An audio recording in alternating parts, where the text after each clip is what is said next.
1989 год. Художественный музей празднует свое 50-летие. И вдруг в приемную директора раздается звонок. Какая-то неизвестная пожилая женщина говорит о том, что она хочет подарить на юбилей музея картину, на обороте которой есть музейные номера. Конечно, все сразу всполошились и немедленно послали машину на улицу Республиканскую, где жила эта женщина. Картину привезли и стали спрашивать у дарительницы, каким образом она досталась ей. И она рассказала, что в 1944 году попросили всех жителей Минска забрать предметы, которые немцы готовили к отправке в Германию. Там были и фарфоровые вещи, и картины, и продукты, и одежда, то есть то, что они не успели вывезти. И вот эта девушка пришла на склад, который находился в центре Минска, и ей понравилась только одна вещь. Вот эта картина неизвестного художника. И она отказалась от всего, а взяла только ее. Полотно оказалось достаточно длинным, около 2 метров на 50 сантиметров. Перед нами сельский летний пейзаж с рекой и хатами. Он мог украшать дворянскую усадьбу или какой-то загородный дом и использоваться там в качестве дюси-де-порта, так называемого декоративного фризового панно. Панорама какой-то местности написана, возможно, с натуры. Художник реалистически точно изобразил ветхие деревенские хаты, реку и пышные дикие заросли кустарника. Полотно можно датировать рубежом XIX – началом XX века или приблизительно 1890-ми годами. Что же это за картина? На ней нет подписи художника. Находилась она в плачевном состоянии, было на ней достаточно много сколов, осыпей, была она проткнута гвоздями в нескольких местах. И, в общем-то, даже подрамник повело. Понятно, что картина требовала реставрации. Но на ней было самое главное. На обороте этой картины были цифры Белорусского государственного музея, его инвентарный номер. Сразу же решено было отдать эту картину в реставрацию для того, чтобы возможно было прочитать подпись художника. Но подпись художника, к сожалению, тогда так и не определилась. Тогдашний заместитель директора нашего музея Ирина Николаевна Паншина решила по-другому. Она специально показывала эту картину старикам-художникам в надежде на то, что кто-то узнает руку неизвестного живописца. Но этого так и не случилось. Художник так и остался неузнанным, и в конце концов картину передали в научно-вспомогательный фонд белорусской живописи до лучших времен.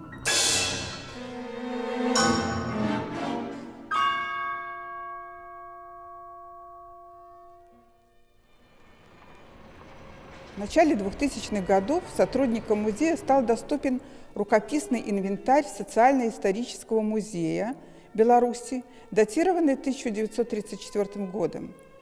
По номеру на обороте картины удалось установить имя автора. Позже выяснилось, что в музей в 1924 году из местечка Шипяны игуменского повета на Минщине была передана еще одна картина Катарбинского «Бегство в Египет». В этом местечке Шипяны располагался фольварок шляхтичей Ваньковичей. Автором картины, судя по инвентарю, оказался художник Катарбинский, что уже было само по себе победой. Мы узнали имя этого художника. Но в истории искусств есть 2 Катарбинские – Вильгельм и Милош. Какой из них, опять было неизвестно, надо было изучать биографии художников. И судя по биографиям, нашим художником, автора этой картины оказался все-таки Вильгельм Катарбинский, уроженец польского города Неборова, который находится под Варшавой. Но как картины этого художника оказались в Минске? Мы ведь точно знаем, что он не выставлялся ни на одной минской выставке. Скорее всего, он прожил всю свою жизнь в Киеве. Тогда было известно только это. Биография художника была еще очень мало изучена. И тогда, когда ничего не известно, пути ведут в одно место – в архив. В архиве есть картотеки всех тех художников, которые хотя бы чуть-чуть соприкасались с историей Беларуси. И мы отправились в архив. И, о чудо, там тоже нашлась карточка, единственная, с именем Вильгельма Катарбинского. Вот эта небольшая карточка, которая была найдена в архиве, и позволила раскрутить всю интригу жизни и пребывания на белорусских землях этого известного в прошлом художника, который оказался практически забытым на Беларуси.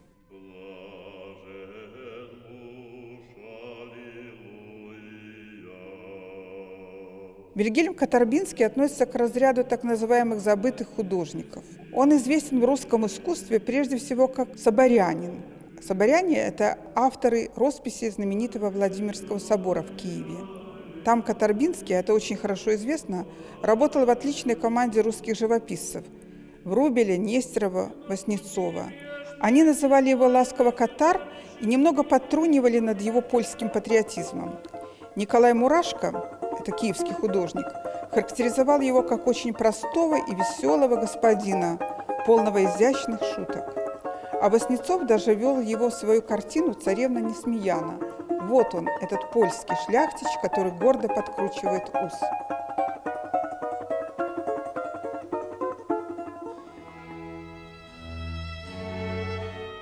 Биография Вильгельма Катарбинского необычна. Он родился в семье небогатого польского шляхтича. Его отец служил счетоводом или бухгалтером в имении княгини Александры Радзивилл, которая владела этим огромным поместьем. И естественно, что отец жаждал видеть своего сына вовсе не художником, человеком, имеющим приличную профессию, и мечтал, чтобы он отправился в университет Варшавский. Но Катарбинский бредил живописью и не хотел поступать ни в какие университеты. Он хотел поехать в Италию. Но это отдельная история.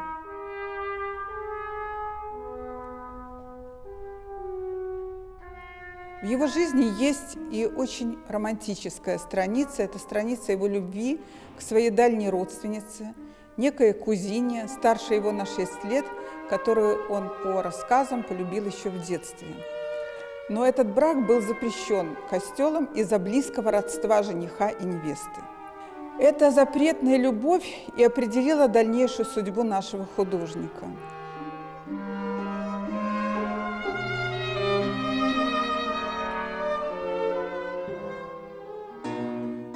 Он отправляется в Рим, в Италию, которую он хотел посетить не только как турист, но и как ученик, прежде всего ученик живописи. Родители, конечно, не дали ему денег на это путешествие. Он одолжил эти денежные средства у своего дяди, который, естественно, хотел, чтобы он быстрее покинул Польшу. И он отправился в Италию и прожил там почти 20 лет. Вначале он был беден и вынужден был зарабатывать исключительно уроками. Известно даже, что он давал уроки Марии Башкирцевой, довольно знаменитой русской художнице, рано умершей от туберкулеза. Но постепенно он стал получать и более богатые, ответственные заказы, в том числе турецких пашей, на тему жизни гарема.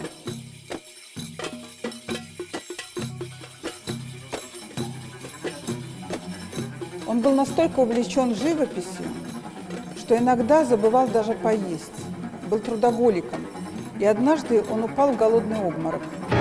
Его нашел хозяин квартиры и вызвал русских художников, пенсионеров Академии художеств, братьев Свидомских, которые вызвали доктора, вылечили его, и фактически он стал их другом на всю оставшуюся жизнь.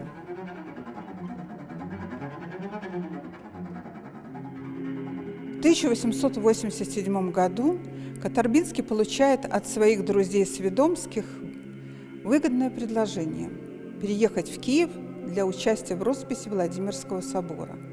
Это было очень ответственное предложение, но Катарбинский был католиком, он не имел права расписывать православный собор, и все-таки он соглашается.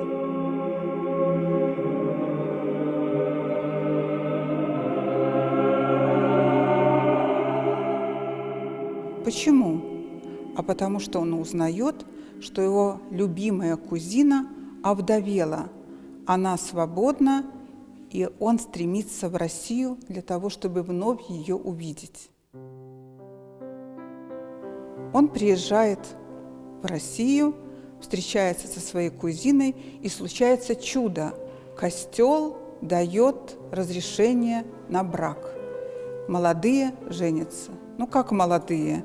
Катарбинскому тогда было уже за 40 лет, а его супруге уже 46. Брак был, конечно, поздним, не очень равным, но, тем не менее, они поженились.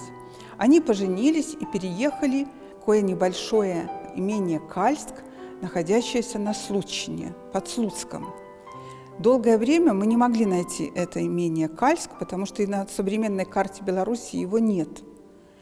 И вот только совершенно недавно удалось установить, что это имение раньше называлось урочищем Скальское, и что жене Катарбинского принадлежали целых 3 деревни.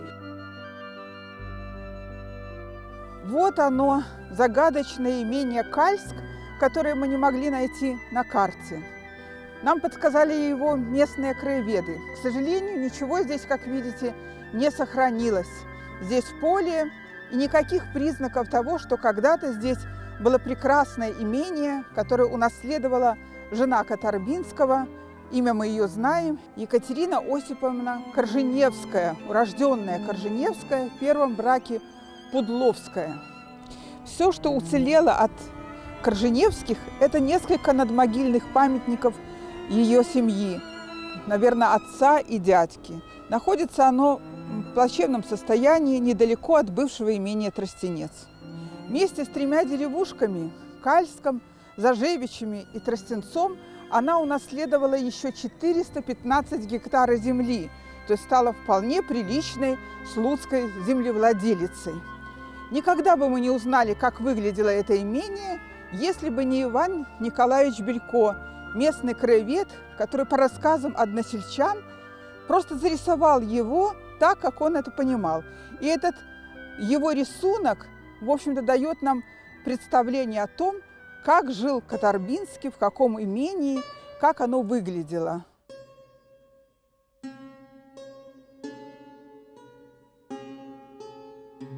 И естественно, что Катарбинский, переезжая на Беларусь из Рима, попадает в совершенно другую ситуацию. Из величественного, красивого, прекрасного города он оказывается в белорусской глуши, белорусской деревеньке фактически. Но он строит себе мастерскую, говорят, что она была построена в старой мельнице, и начинает работать. А соседи, заполучив такого замечательного художника, лучшего рисовальщика Рима, который был признан академиком в 1915 году в Академии художеств, наперебой стали его приглашать в свое имение для того, чтобы украшать усадьбы, расписывать стены и делать вот такие декоративные панно.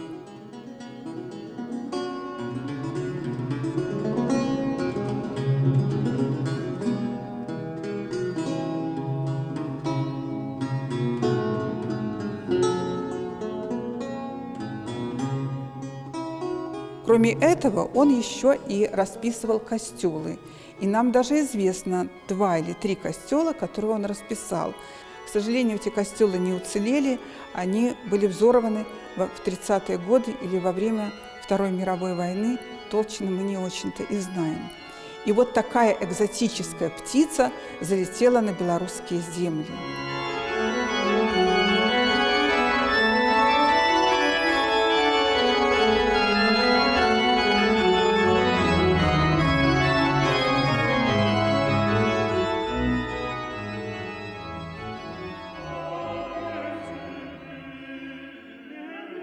Интересно, что если в Киеве он занимался православной живописью и делал это блистательно, великолепно, хотя он и не имел права подписывать свои картины, фактически он был там художником-невидимкой, то в Кальске он писал картины для души совершенно в другом духе. Это были картины мечты, картины легенды, которые лились из него, как из рога изобилия. Основными его героями были прекрасные девы, гаремные наложницы, египетские царевны, символические какие-то фигуры ангелов, демонов, вампиров. Это была совершенно иная живопись эпохи декаданса, эпохи начала 20-го столетия, когда были модные спиритические сеансы в дворянских усадьбах, когда вся дворянская жизнь проходила под флером символизма. И вот таких картин у Катарбинского было множество.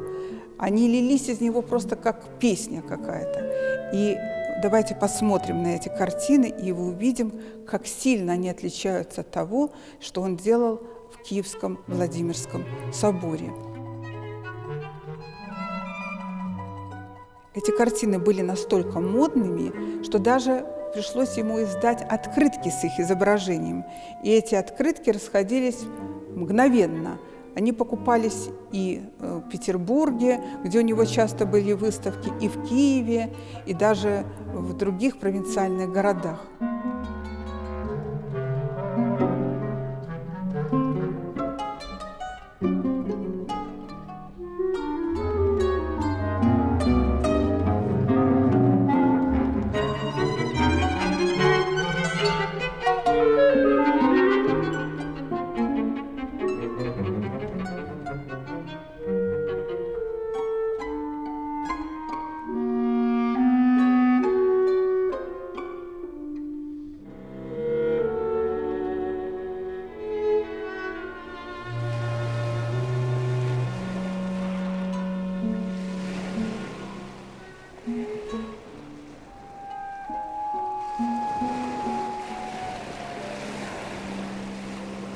К сожалению, семейная жизнь Катарбинского окончилась довольно драматически. Мы не знаем как. Его друзья-художники говорили одно, что жена его не часто появлялась в Киеве, всегда под романтической вуалью. Они никогда не видели ее лица и предполагали, что она даже уродина. На самом деле, мне кажется, что как женщина она просто скрывала свой возраст. Ведь нам известно, что она была на 6 лет его старше. Потом он все чаще и чаще оставался в Киеве, и они предположили, что жена просто покинула его и уехала. Но нам известно и другое. Нам известно, что в 1913 году хозяином Кальска стал некий Пудловский. Скорее всего, это ее сын от первого брака. А ей ведь тогда, в 13 году, было уже 71 год, она могла просто умереть. И художник остался один и навсегда переехал в Киев, где так и не купил себе никакого постоянного жилища, а снимал дорогие номера, комфортабельные номера в лучших киевских гостиницах.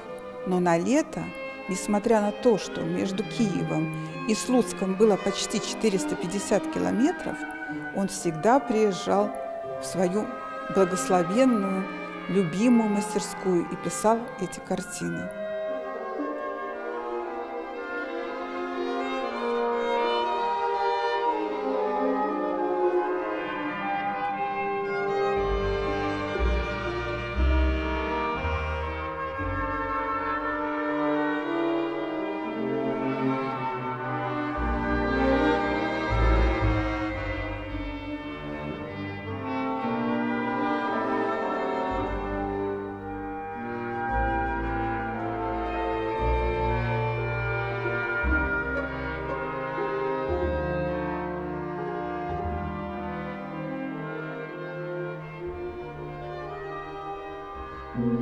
Что же произошло дальше, после смерти Екатерины Осиповны? Смерти или, возможно, ее ухода, мы не знаем эту тайну, она так и не определена. Началась революция, 1917 год. Затем гражданская война, 1918. Киев переходил из рук в руки. И Вильгельм Катарбинский, наш герой, понимал, что единственное достояние, которое у него есть, это коллекция его картин. И он решил отправить ее в Кальск, потому что считал, что там надежнее будет ее сохранить. Мы не знаем, каким образом он ее отправлял, тем не менее коллекция была отправлена и исчезла. Так считали украинские искусствоведы.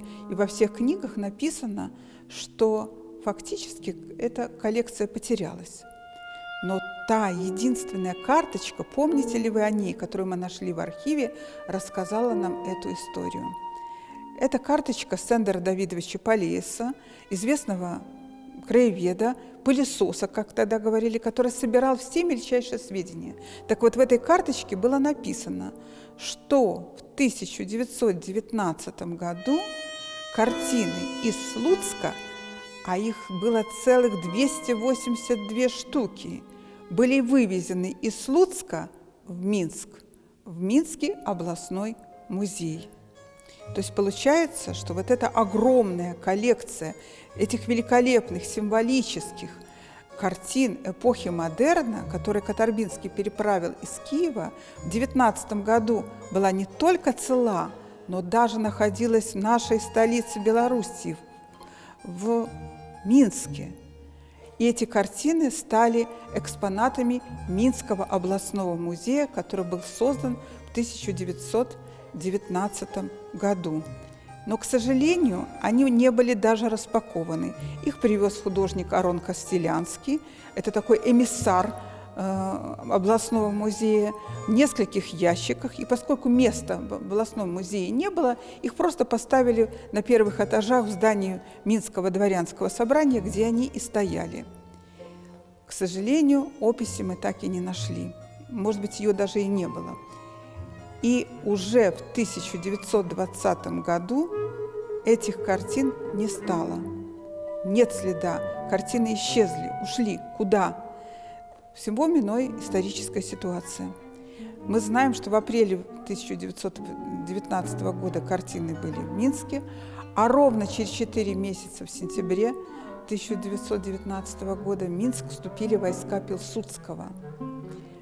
Польские войска. Вернулись помещики, была восстановлена прежняя власть, все богатства Белоруссии свозились опять-таки в Минск для того, чтобы быть вывезенными в Варшаву.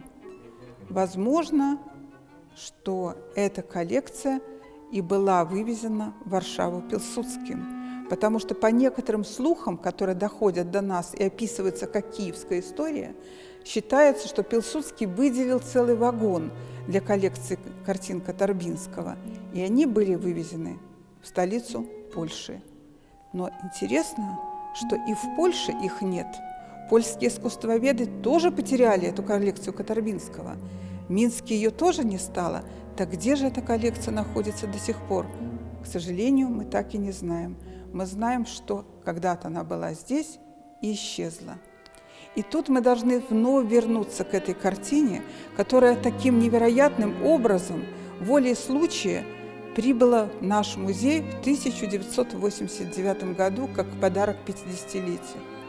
Мы видим, что от имени этого художника, от его трудов не осталось практически ничего. Мы не знаем ни его точной биографии, которая переплетается с биографией его двоюродного брата. Мы не знаем его адреса в Минске, если он там был. Уничтожен фольварок Кальская. Не сохранилось поместье Екатерины Осиповны Катарбинской, которые все были уничтожены. Разрушенные храмы, которые расписывал наш художник. И от всего его многочисленного наследия остался вот этот дюсседепорт, вот эта картина, единственная, уцелевшая от целой огромной коллекции этого очень интересного, когда-то модного, а ныне забытого художника. Но теперь эта история имеет счастливый финал. Хотя бы одна картина уже дает повод нам говорить о новом имени в белорусском искусстве, а также дает нам повод искать эту коллекцию в других странах. Как-то не очень верится, что она полностью погибла. Скорее всего, она где-то существует, еще не найденная. Или растворилась, была разграблена в эти революционные годы. Вот такую интересную историю с таинственным концом я хотела бы вам рассказать.